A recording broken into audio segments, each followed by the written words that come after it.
My name is Leon Vahaba. I'm the farm director for the Poughkeepsie Farm Project. We are a nonprofit located in the city of Poughkeepsie. My name is Ethan Grunberg. I'm a vegetable crop specialist with the Eastern New York Commercial Horticulture Program of Cornell Cooperative Extension. Here today for the NOFA Field Day. We're going to be focusing on food safety as it relates to agricultural water, both production water and post-harvest water. So we're going to take a deep dive into irrigation, talk about how to understand irrigation. We're going to talk about high tunnel infrastructure and just sort of best practices.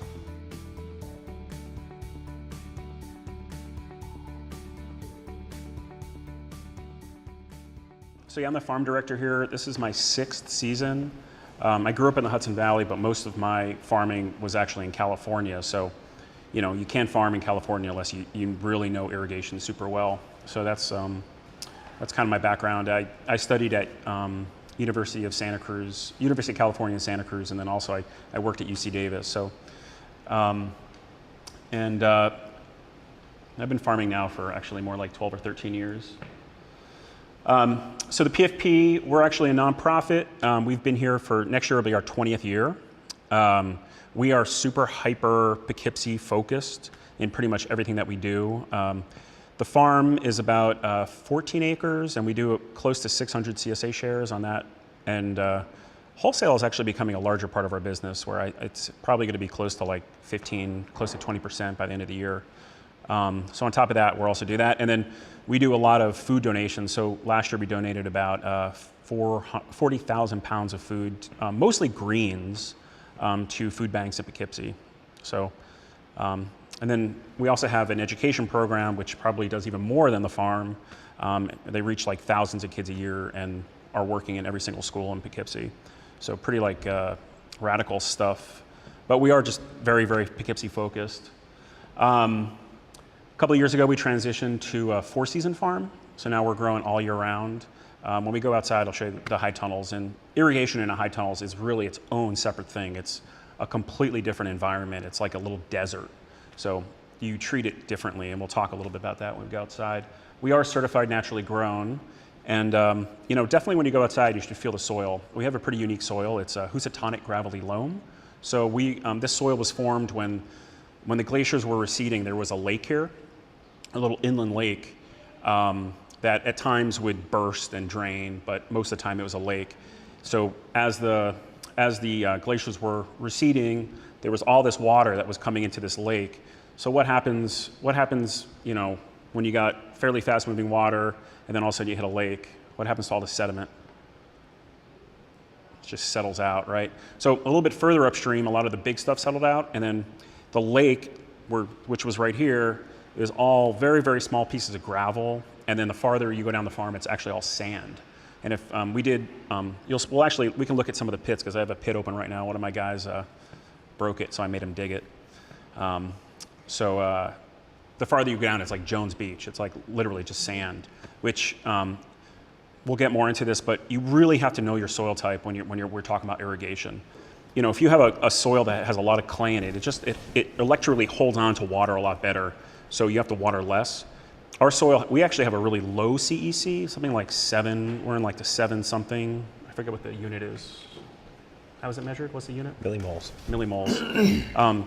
So our soil really doesn't hold on to water or nutrients for that matter. So about 4 years ago, we put in a $40,000 to $50,000 irrigation system, all buried underground, and we've really invested heavily in irrigation, just because, and we noticed in that first year we had like a 20% yield bump. So here are some irrigation glossary terms. I think it's worthwhile going through some of this stuff. Transpiration, what's transpiration? Let's go really quick with you guys, just throw it out there. Yeah. Pull the water through the plant. Yeah, so transpiration is actually the part of so the plant actually takes up water through the roots and it goes out through the leaves, through stomates in the leaves. When we go outside, you see a cabbage plant, like all wilty. What's going on? Lost turgor pressure in the cells. Yeah. So the plant closes its stomates, and that cuts off transpiration. and it kind of and they lose like sort of turgor pressure. Turgor pressure is sort of the upper, it's the water actually that comes in through the plant that actually keeps it erect. So evaporation, come on, quickly. Savannah, evaporation.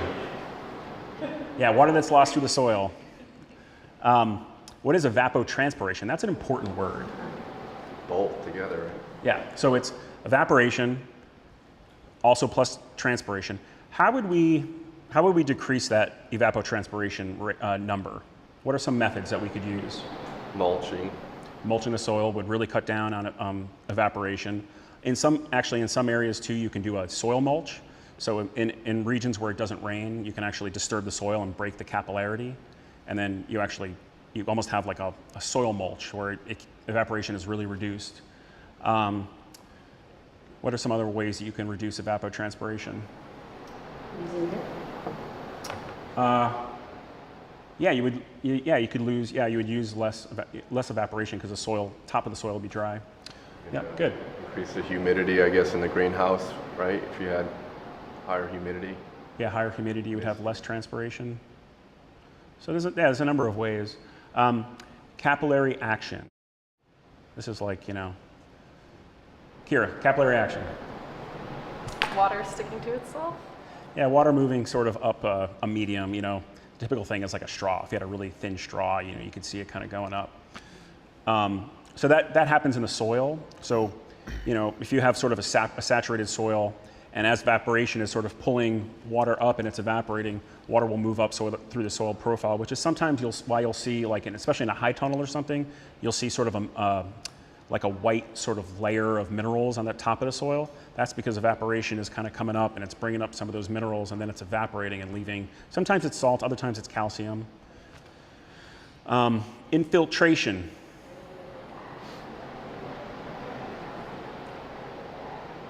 Water going into the soil. Yeah, water going through the soil. What would have a higher infiltration rate, a clay soil or a sandy soil? Sand.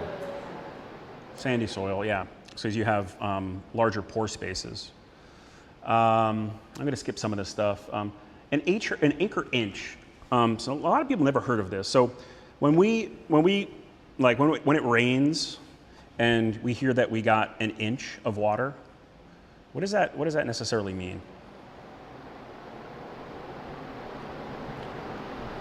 There's like a certain amount of gallons of water that's in an acre, so it's like correlating with that.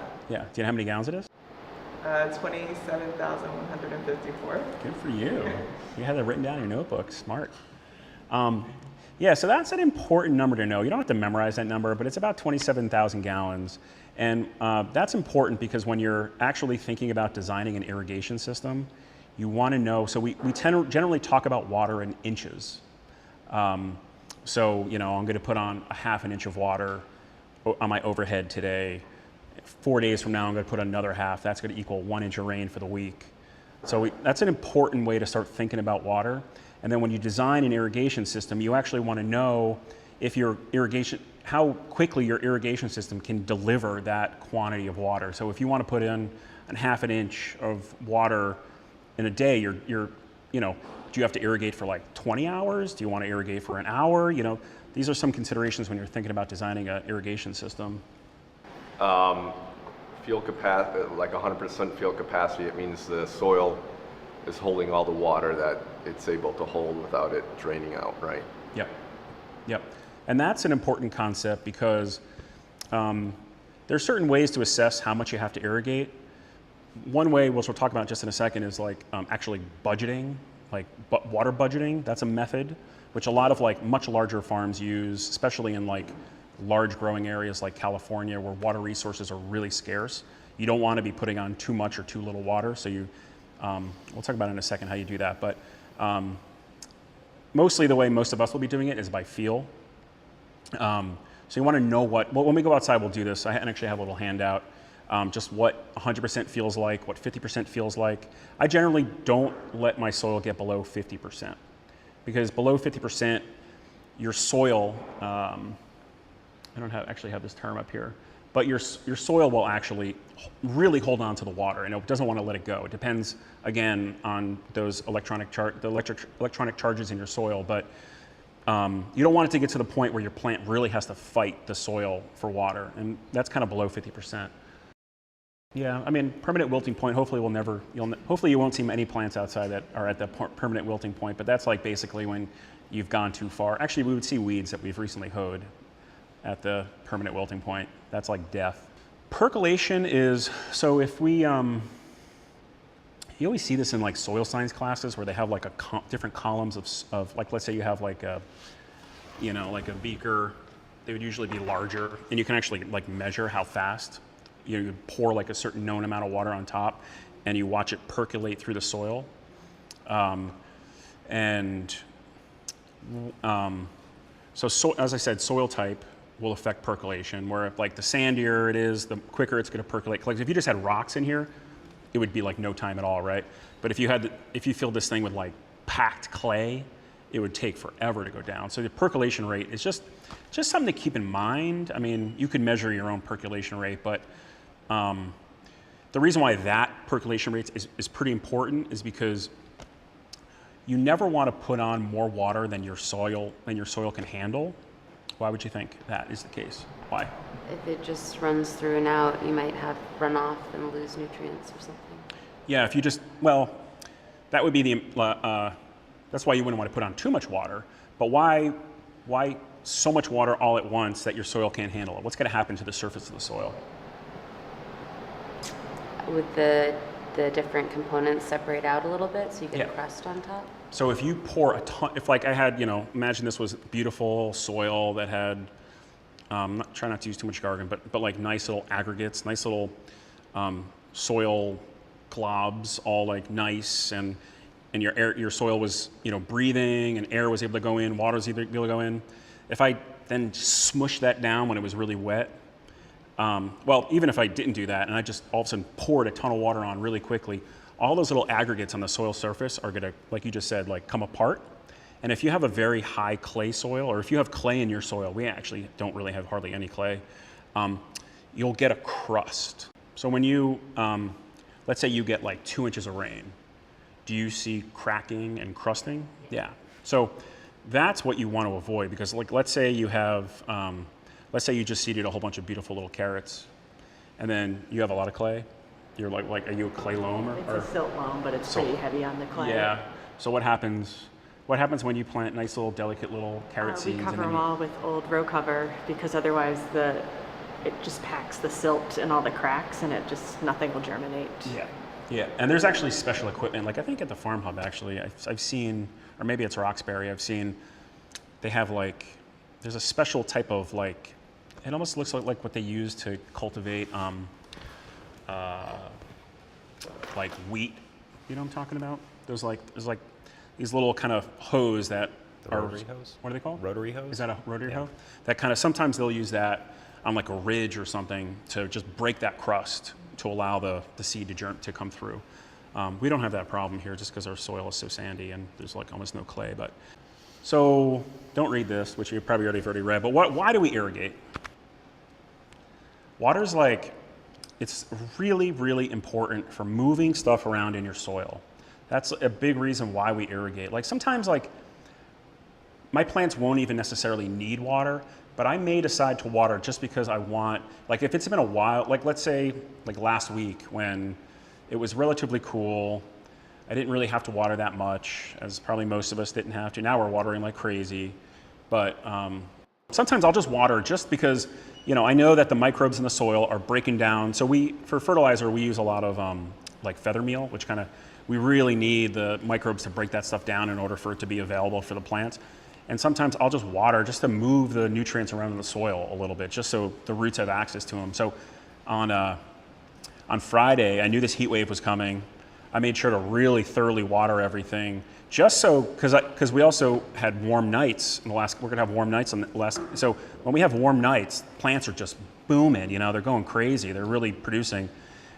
So I, you know, even though some of my crops didn't necessarily need water, I just watered them just to get stuff moving around so that the roots can have access to it and that they can use this heat to really like explode. people definitely will do that.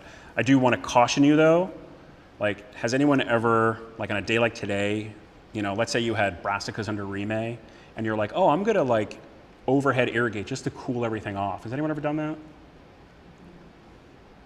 No, don't do it. Because what happens on a day like today, if we went out and we overheaded Rime, all that water and all that moisture is under the Rime, and you're just gonna cook your plants. So sometimes it can really backfire. I mean, it's one thing where, Rime, you gotta be really careful with Rime, row cover. Can I butt in for a second? Yeah. I mean, so that strategy, though, so bolting is a physiological response of that plant to either maturity or to stress, right? Because the goal of that plant is to reproduce. That's like its only goal in life. And so how it connects is, again, it might be bolting because of lack of availability of soluble nutrients. It might be bolting because it's hot. It's like the intersection of all those different things. So how people use irrigation to try to prevent bolting in lettuce depends a little bit on what they've identified is causing that bolting, if that makes sense. Yeah, because like spinach is just day length, right? So it wouldn't do anything for plants that are affected heavily by day length or something like that. Yeah, and some, again, if they've just reached physiological maturity and they're transitioning from vegetative growth, pushing leaves, to reproductive growth, pushing seeds, you can water it all day long. That thing's just gonna, yeah. I will say though, frost protection is definitely something that people do. So it sounds kind of counterintuitive, but if you, let's say it's going to be 30 degrees. Let's say, I don't know, by some freak thing tomorrow, it's all of a sudden we're going to hit like 30 degrees. We may be out here turning on overhead, getting everything really wet because why does that work? Because it takes more energy. So in order to go from a liquid to a solid, if that water it's a endothermic process, so it takes energy. So it's like a protective. I don't know. Can you explain that any better? There's some complex thermodynamics at play here. There's also, so just that transition of states sometimes produces heat. Mm-hmm. The evaporation of that liquid, if it were to evaporate, leaves heat behind. So it can create like a little microclimate right on that leaf tissue, in addition to providing that kind of physical barrier where it has to freeze, which takes more energy, which is why you can go out in 32-degree weather and see pools of water, right? Mm-hmm. Not everything is frozen. It takes a lot more energy in the form of cooling to get that to actually come to freezing. There's a really poor explanation. Yeah. So there's that magic number again, the 37,000 gallons.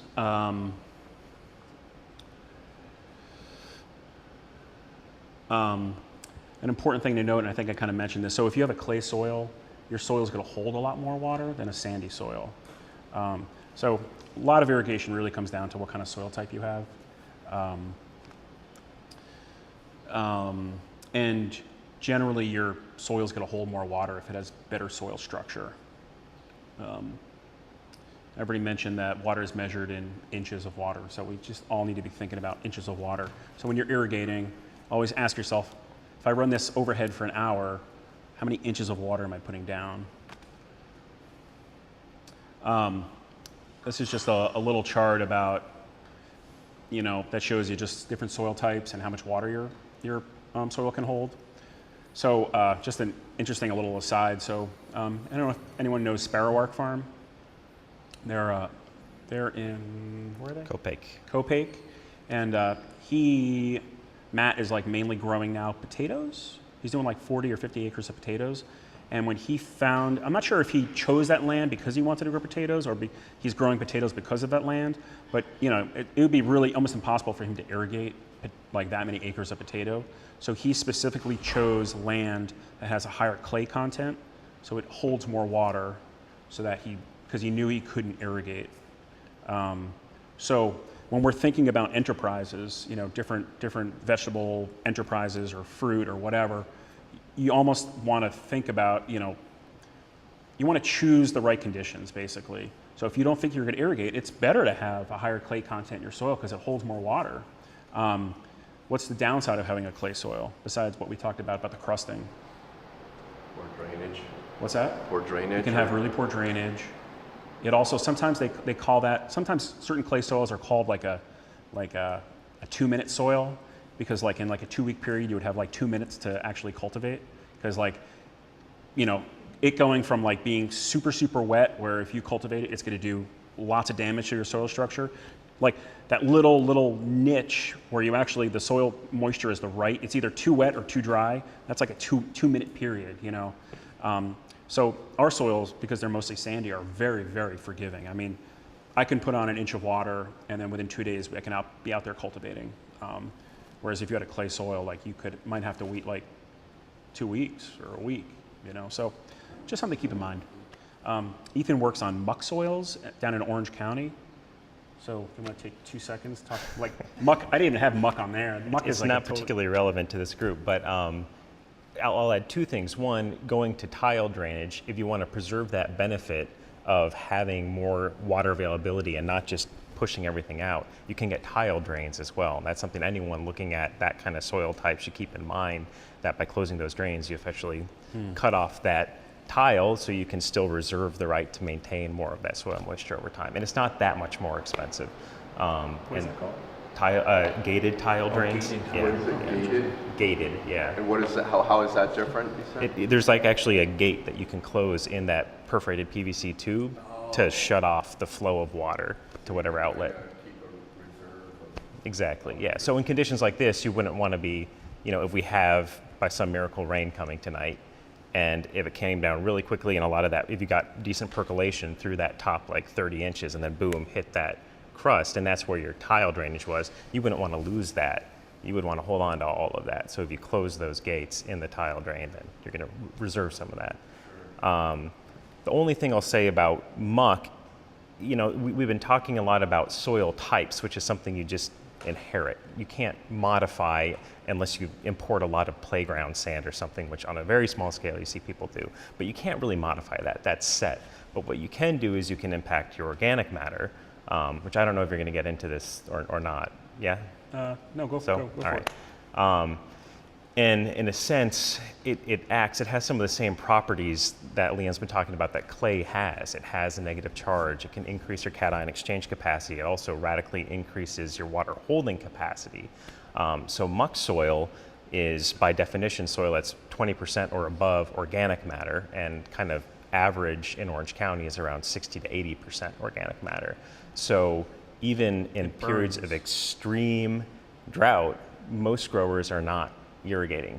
Direct seeded onions with really crappy little root structures don't need supplemental irrigation because there's so much water retained in the root zone of that muck soil because of the high organic matter percentage, that there's always water held in the rhizosphere, in that root zone, that is available for that plant to take up. So I think that's one of the strategies you've used here, if I'm not mistaken, trying to really focus on building your organic matter through the use of leaf litter, compost as well, to Cover crops. Yep, exactly. To really boost that organic matter, to compensate for the fact that, especially in the sandier parts of your field, that's the hand that you've been dealt.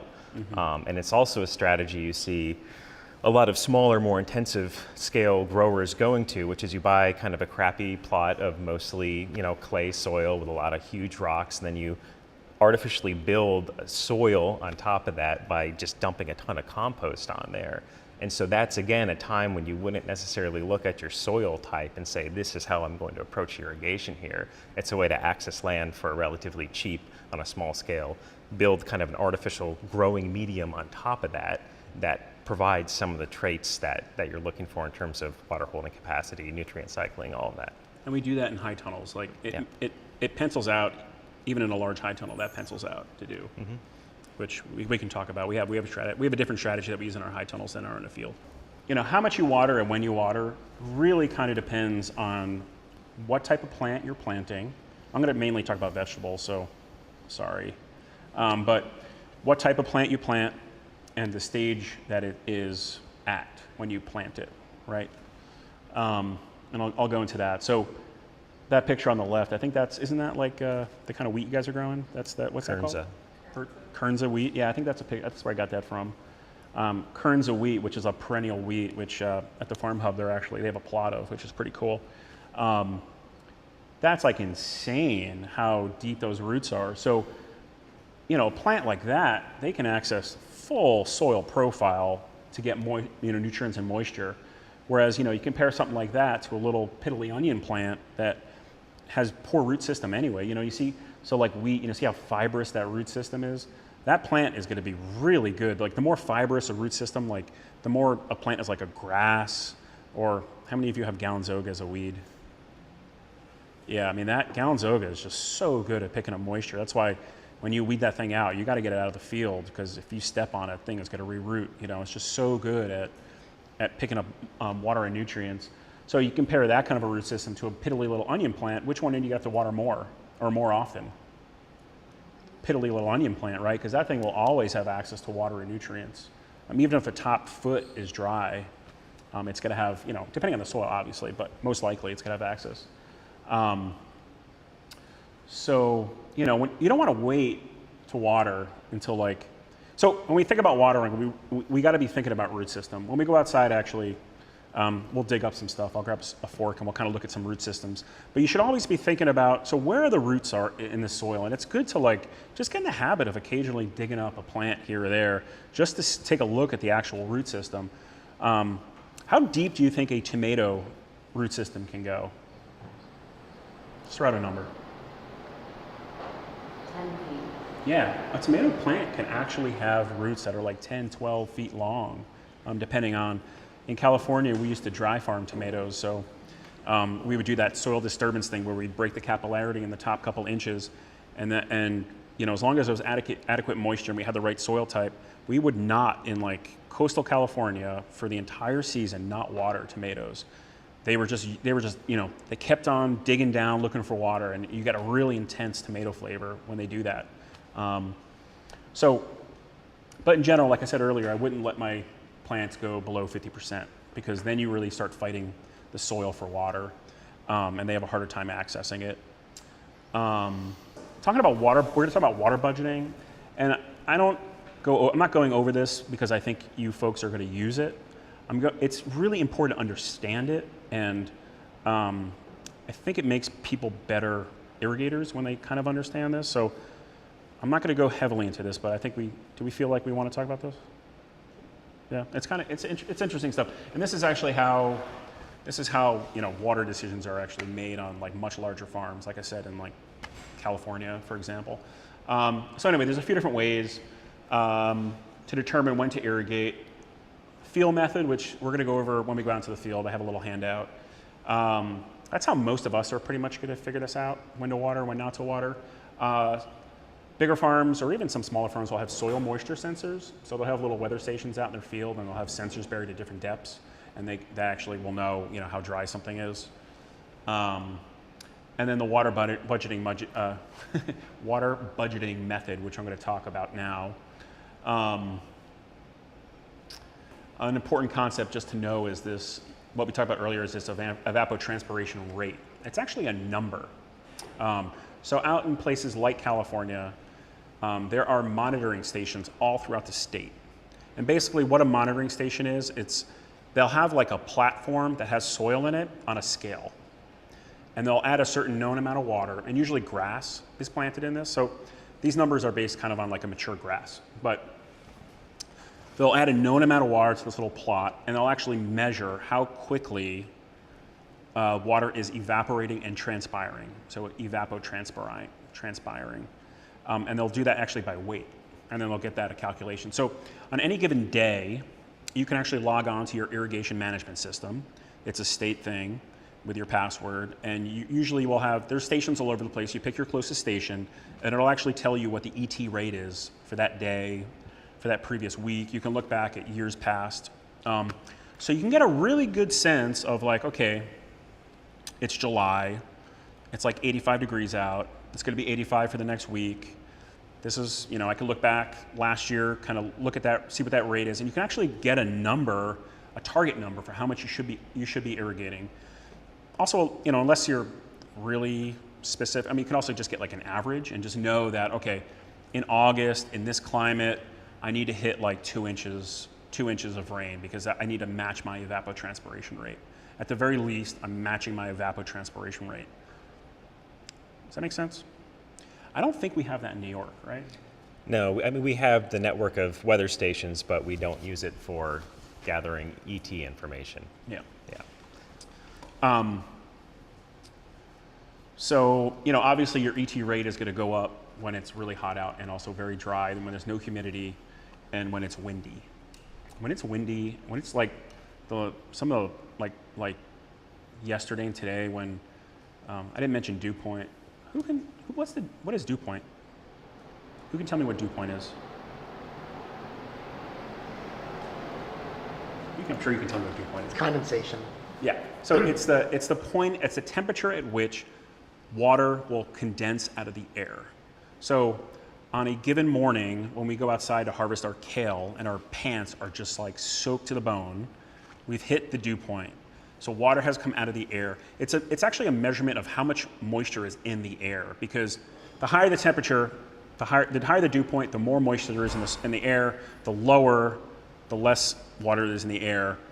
And that is important to get an idea. That's important to think about. I always look at dew point actually when I look at the weather, just to get a sense of like fungal diseases actually.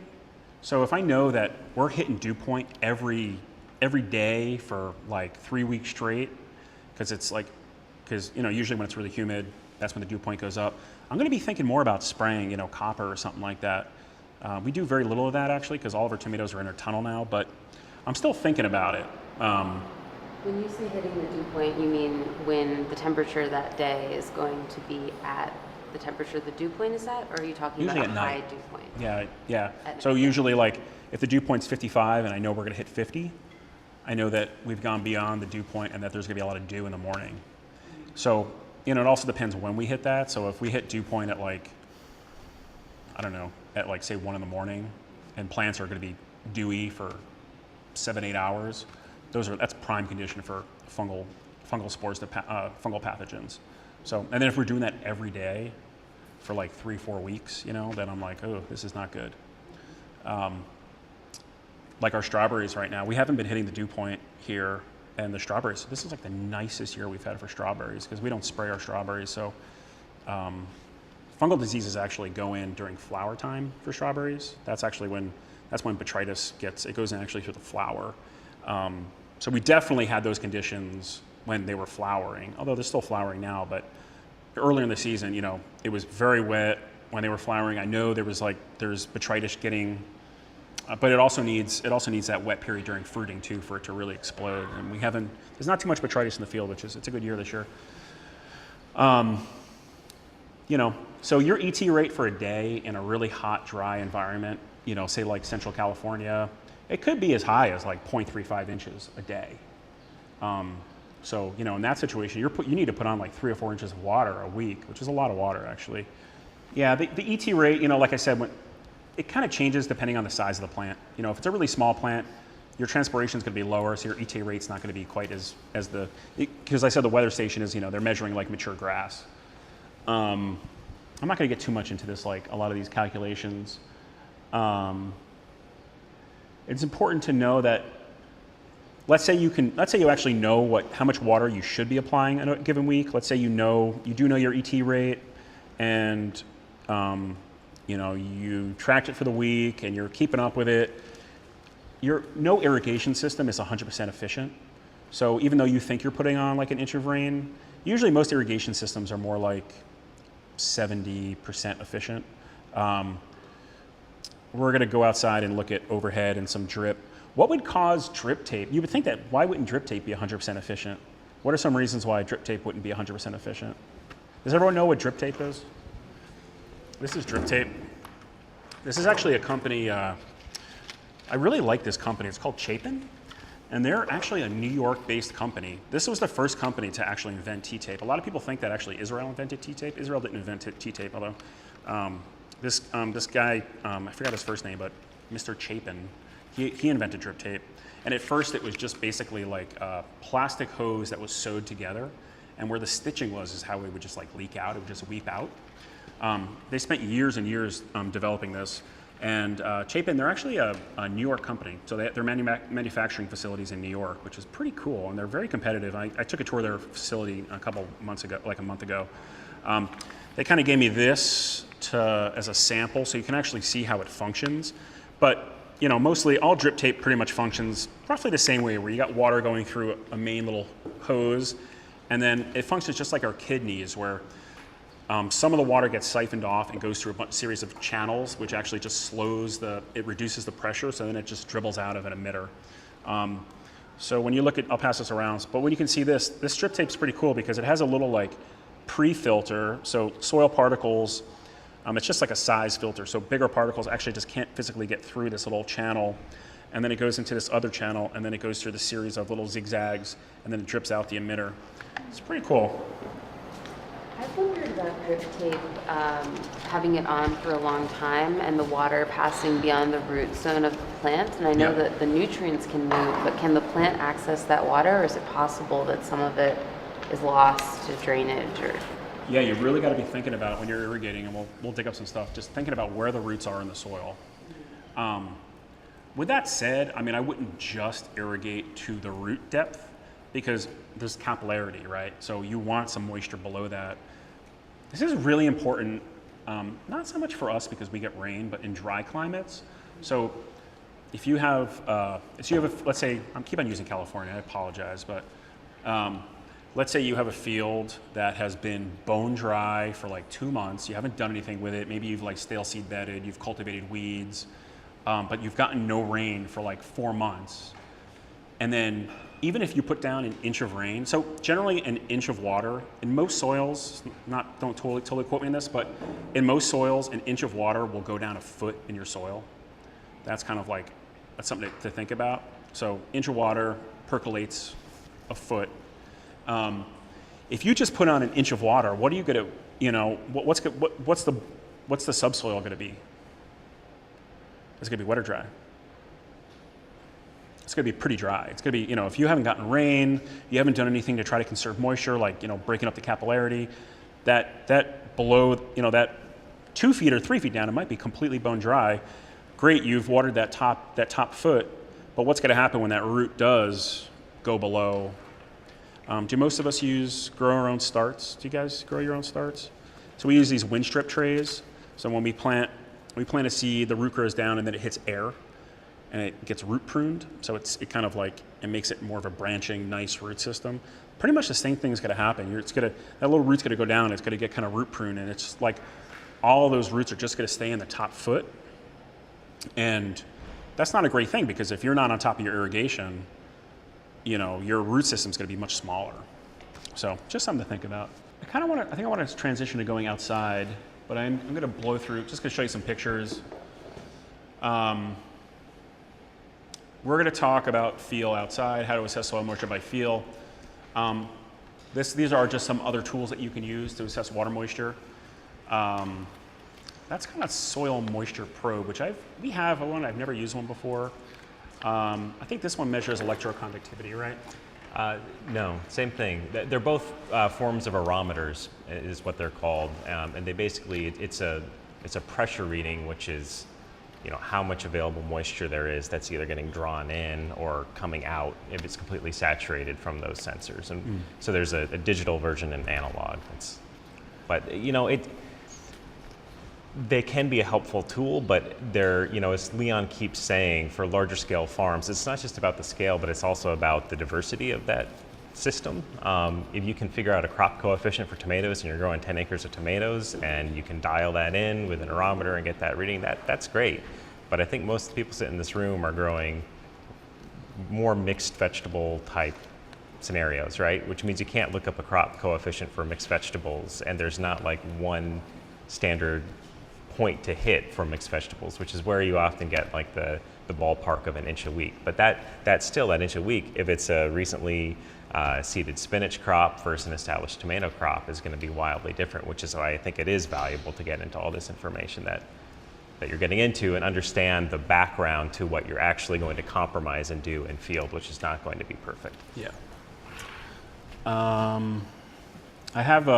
I don't have a handout for everyone, but we'll bring a copy outside and we'll take a look at it together. Can I send this out to people? Can we make that happen? Yeah.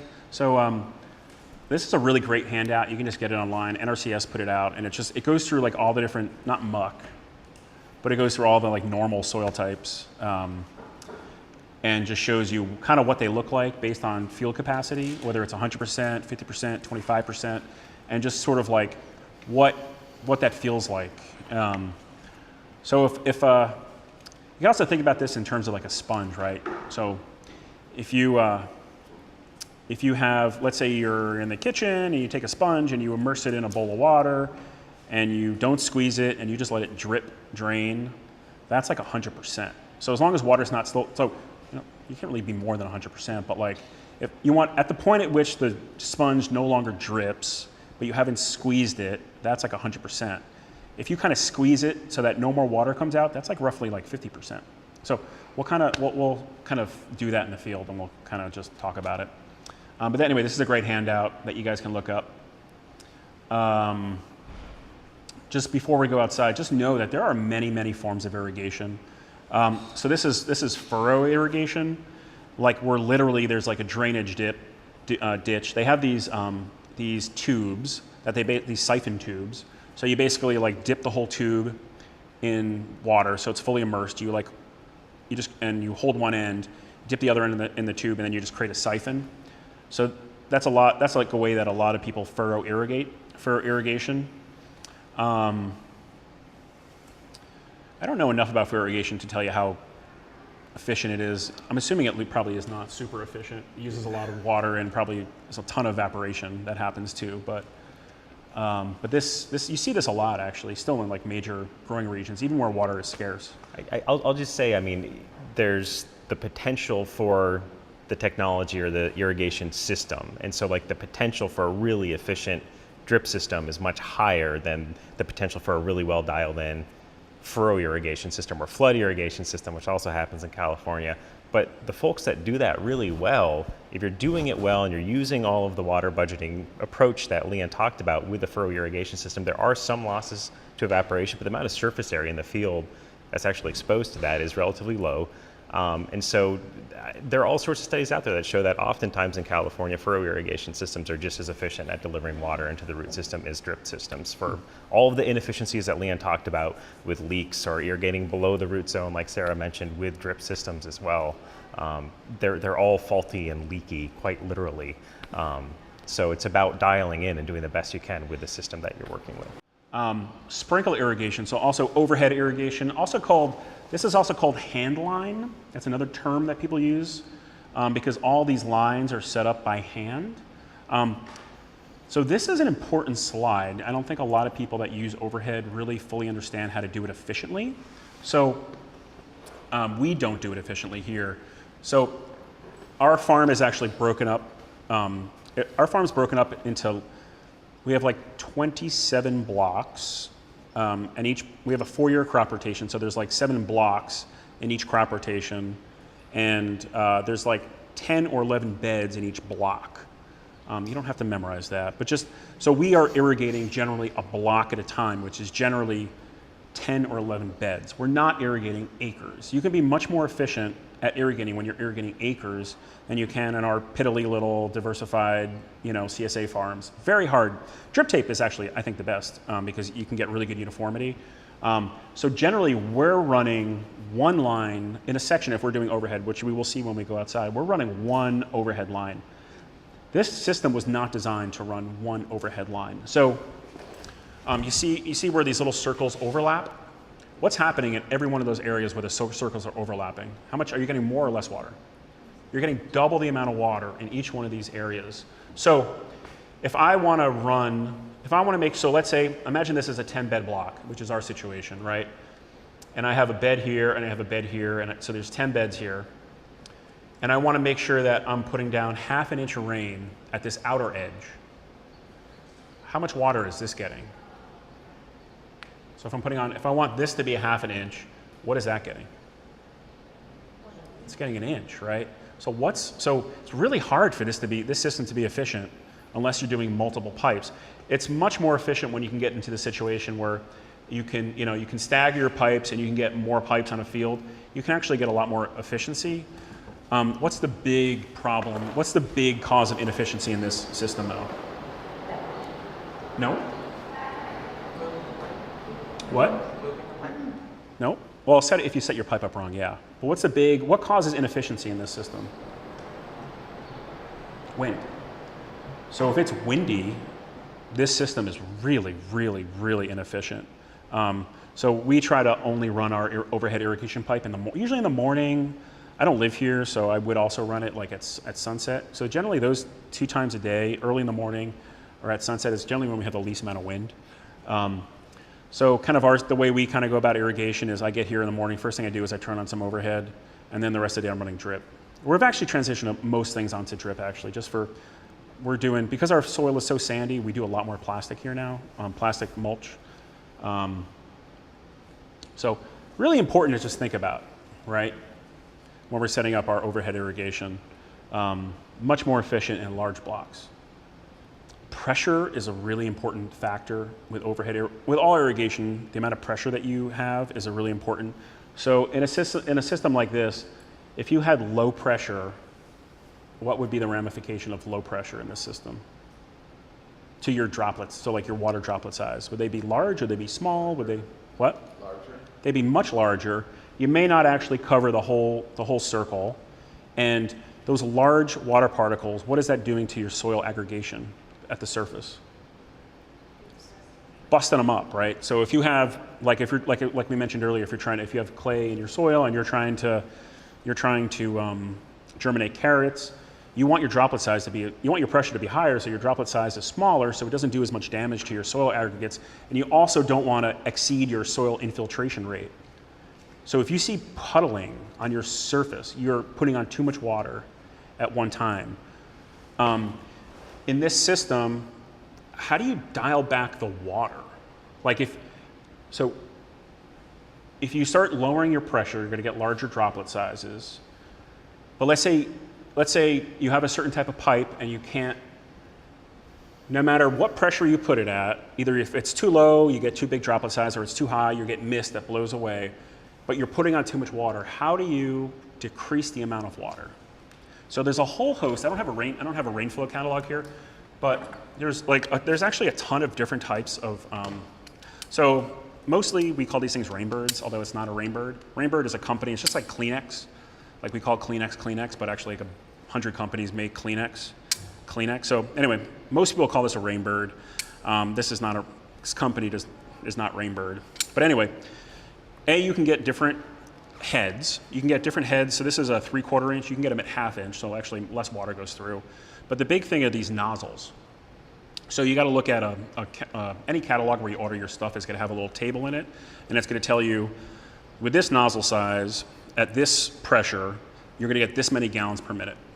So just like you have to know, like inches of water, gallons per minute is another really important thing to think about. So you can actually get a smaller orifice and you get less water. So that's one way that you can actually dial this in. So if you have very heavy clay soils, you actually probably want a smaller nozzle. I also really love this one in particular. This Rainflow sells this. It's got a bigger nozzle here and a smaller nozzle here. So if you could just imagine, it's also called an impact head. So this is kind of what happens, and you can see how it turns. So the stream comes out, it hits this little bevel, which forces it back, and then that's how it makes its turn. So this small nozzle is actually throwing a short distance, and this large one is throwing a larger distance. So you actually get better uniformity, I think, with this type of a situation. They're a little bit more expensive. There's also other types of heads. I don't know if I have one in my bag.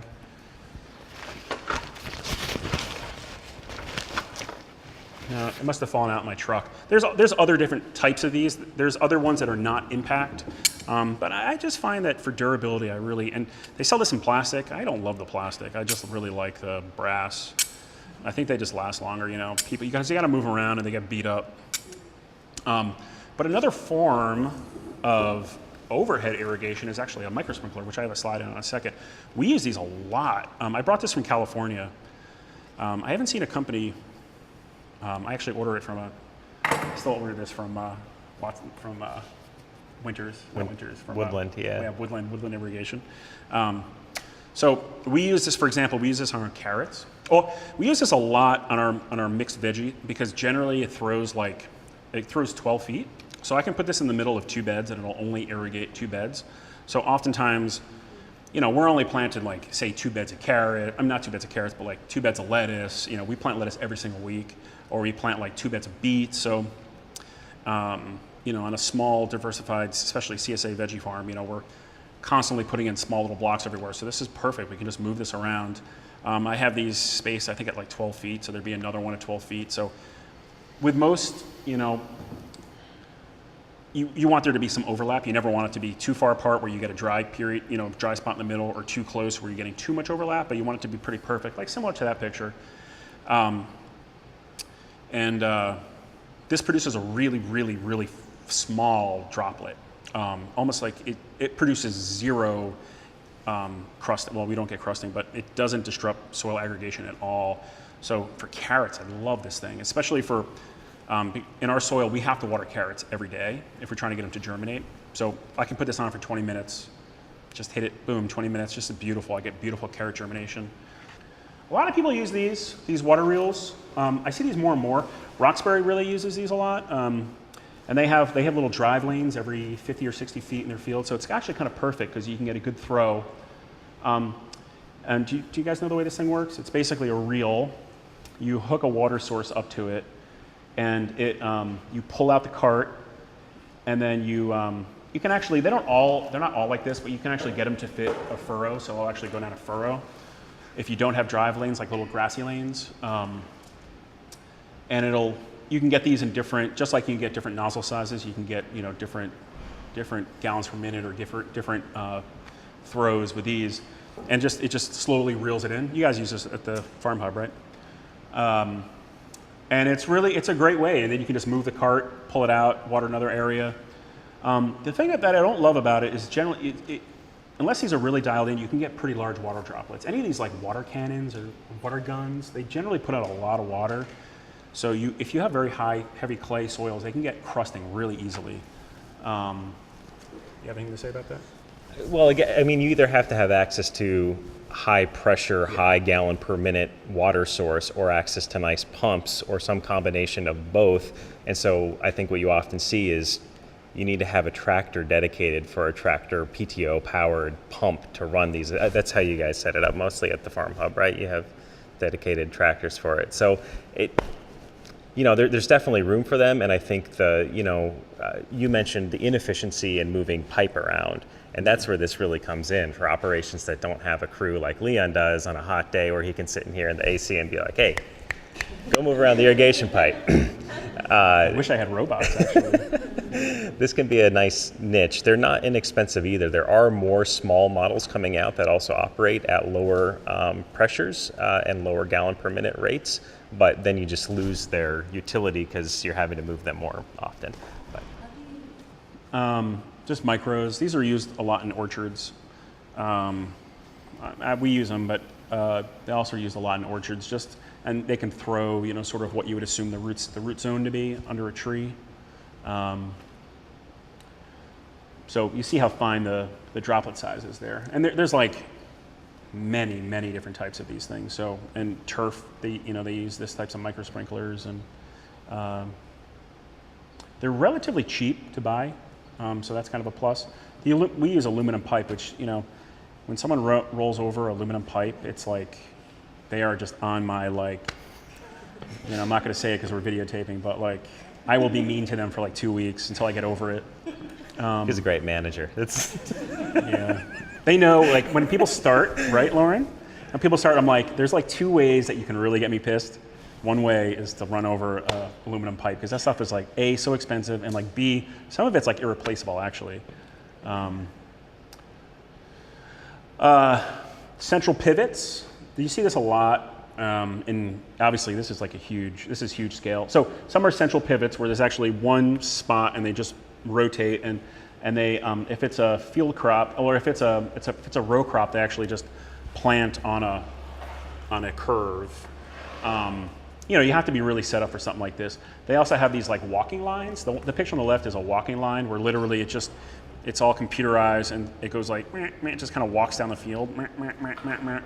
A lot of these are controlled by, they have SIM cards, so you just go, you dial the phone number and actually turn it on, turn it off. You can do whatever you want. Pretty cool, you know, obviously super expensive. Drip. Yeah, there's some issues with drip. Which one I never thought about that I just learned about is root infiltration. So if, so some drip tape, this drip tape actually has a slit. When they manufacture it, it's like actually a razor blade or something that cuts it.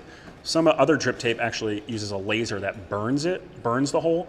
So when it burns it, you actually get a larger drip, you know, and so you get a larger hole, and the root has a much easier time getting in there. So roots will actually clog these emitters up, believe it or not, which I had never thought about before. But, you know, they are generally very efficient, although there's certain things that you just, you know, if you don't have clean water, that's pretty much sediment free. It's very hard, you can't really use these unless you need some kind of a filter. Salts can build up, you know, they can break, they can leak. With that said, you know, there's many farms that lay drip in the ground and will use it for like 8 years. They just have special equipment that when they cultivate their fields, like if they have a GPS tractor, or they have special equipment that just know where the drip tape is, and they'll just, you know, have you ever seen that? Yeah, again, that's California ag. No one's doing that out here. But yeah. But it's pretty cool, I mean, to think, you know. I have when we're done with this, I have a quick slide just about drip. There's a lot of different choices a lot of different options with drip, and that a lot of people don't realize, that I'll just show you really quick. You know, it doesn't really, you just set it up and forget it for the most part. You know, you don't have to move it. It's, the one thing about drip though in our soil, that it's super, super sandy. Well, I'll talk about that in a second. So uniformity is really a function of like not having issues like salt and all those kind of things, but also row length. You're limited to your row length with drip tape, and every type of drip tape will actually tell you how long it can be before you don't have enough flow for it to work effectively. Also hills.